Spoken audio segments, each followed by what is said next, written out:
As long as they're dangerous, I hope they all die in jail if they're going to go back and kill Americans. It won't bother me one bit if 39 of them die in prison. That's a better outcome than letting them go.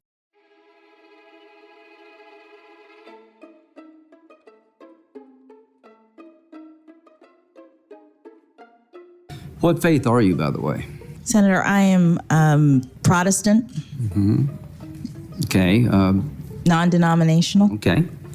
Could you fairly judge a Catholic? Senator, I have a record of I think the answer would be yes. Judging everyone. I believe you can. So I guess the reason I'm bringing all this up is it gives me a chance to remind this committee in America there are two standards going on here. If you're an African-American conservative woman, you're fair game to have your life turned upside down, to be filibustered no matter how qualified you are.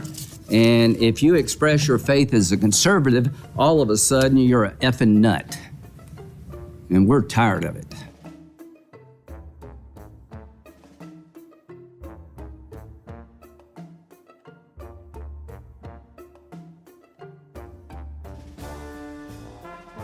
Just imagine what would happen if people on late night television called you an effing nut, speaking in tongues because you practiced the Catholic faith in a way they couldn't relate to or found uncomfortable.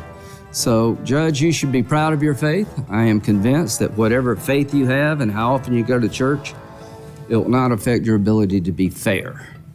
And I just hope going in the future that we all can accept that, and that Judge Barrett, I thought, was treated very, very poorly. How would you feel if somebody up here on our side said, you know, you attend church too much for me, or your faith is a little bit different to me, and they would suggest that it would affect your decision?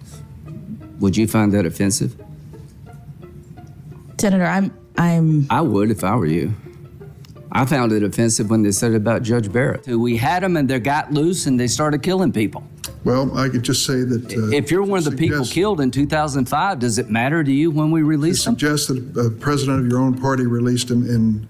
I'm suggesting the system has failed miserably, and advocates to change this system like she was advocating would destroy our ability to protect this country. We're at war. We're not fighting a crime.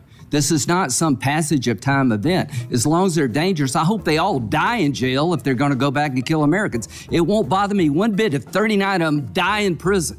That's a better outcome than letting them go. And if it costs $500 million to keep them in jail, keep them in jail, because they're going to go back to the fight. Look at the friggin' Afghan government. It's made up of former detainees at Gitmo. This whole thing by the left about this war ain't working. Let me also note that Larry Thompson, who served as Deputy Attorney General under President